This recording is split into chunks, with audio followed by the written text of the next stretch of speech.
my grandfather, immigrating from Germany. Can you imagine? You can't speak a word of English. You don't know a friend in the U.S. Just like the fellas on this boat, maybe they were thinking, I wonder what my family will be like. He settled in Chicago, Logan Square. Logan Square is surrounded by other ethnic neighborhoods. Inside Logan Square, it was like a mini-me of Germany. They spoke the same language, they ate the same foods, they did the same dance, even down to the same breed of pets. Outside that neighborhood, no, they were not welcome, they were not respected. There was the Spanish neighborhood. They were the Spics. The Italians, they were the Wops.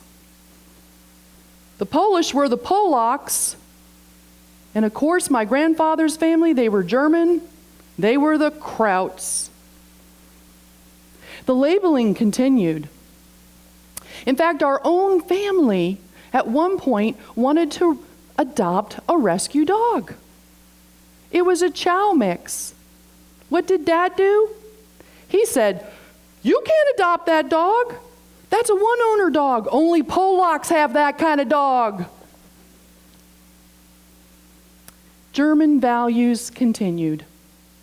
My father, he also married an immigrant from Europe.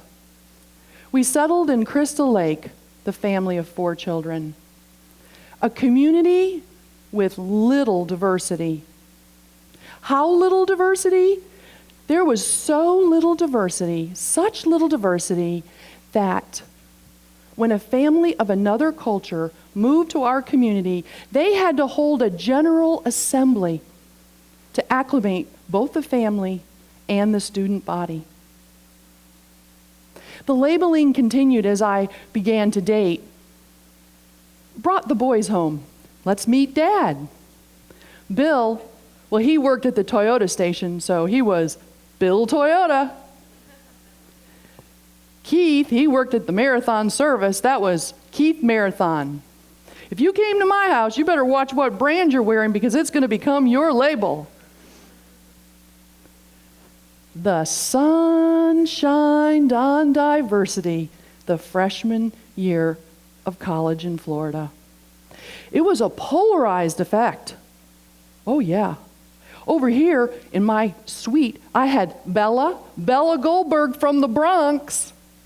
Over here, I had Sarah Lee Cannon from Wauchula, Florida, lovingly known as Sarah Lee Boom Boom. Bella and Sarah Lee could not understand each other. It was as if they were from 2 different countries, yet they were raised on the same continent. We went to school together.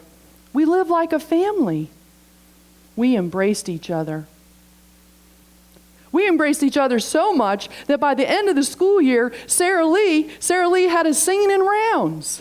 Y'all come to breakfast in the morning. Until I transferred to Florida State. And I fell head over heels in love with Craig. And just like all the other guys, I brought him home to meet Dad. He was smooth. He was from Miami. Dad called him Hollywood. My pastor, he said to me, you marry him, you're marrying the family. And let me tell you, this is not your average Southern family.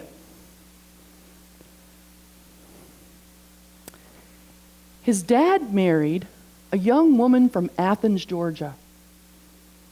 He was from Atlanta, orphaned at the age of 12, and sent off to live the rest of his teen life with two great aunts in southwest Colquitt, Georgia, when a life-changing event occurred. He witnessed a lynching of a friend that he had met in town, only to find just a few days later, while he was in church, he recognized the man from the KKK.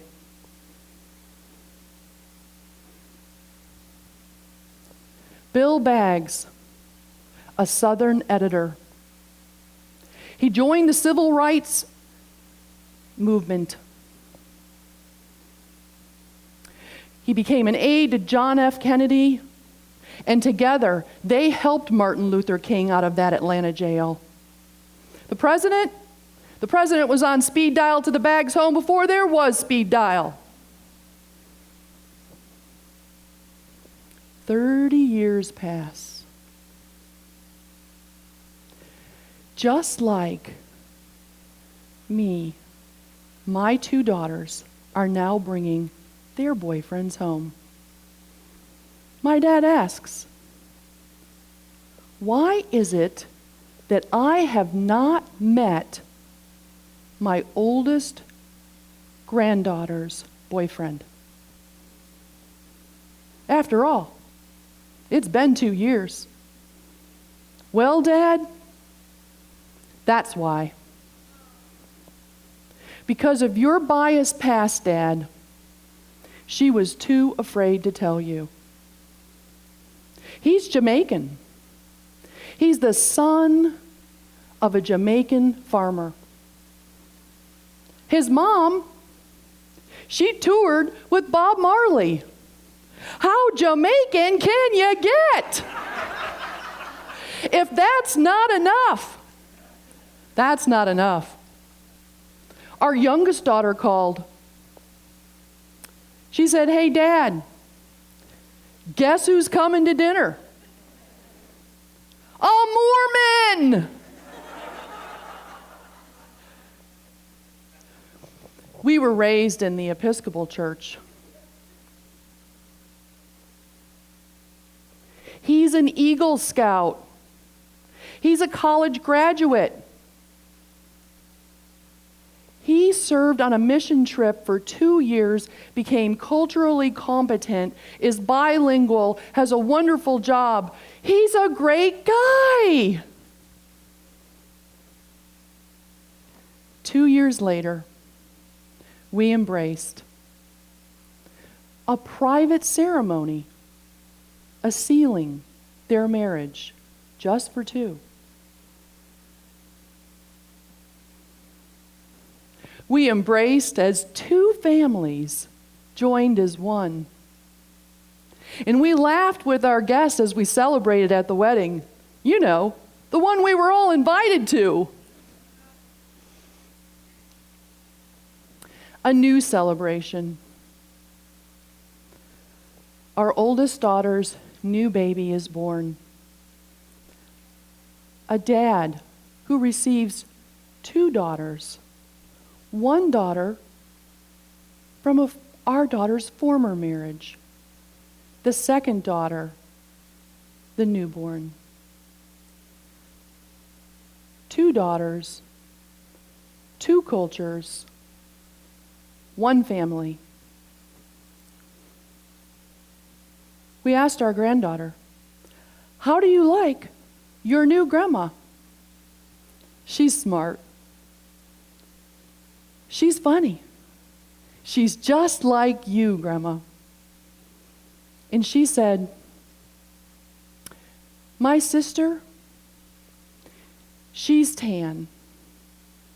I will always love her, and that is not going to change."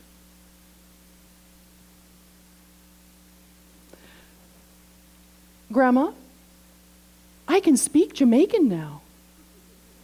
"Really? You can?" "What can you say?" "I can say yes in Jamaican." How do you say yes in Jamaican? Ya man.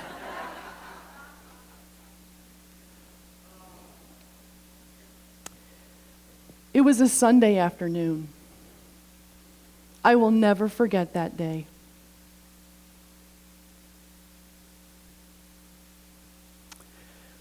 My dad said, that baby, she has my bloodline. I want to embrace this family. I want my chance too.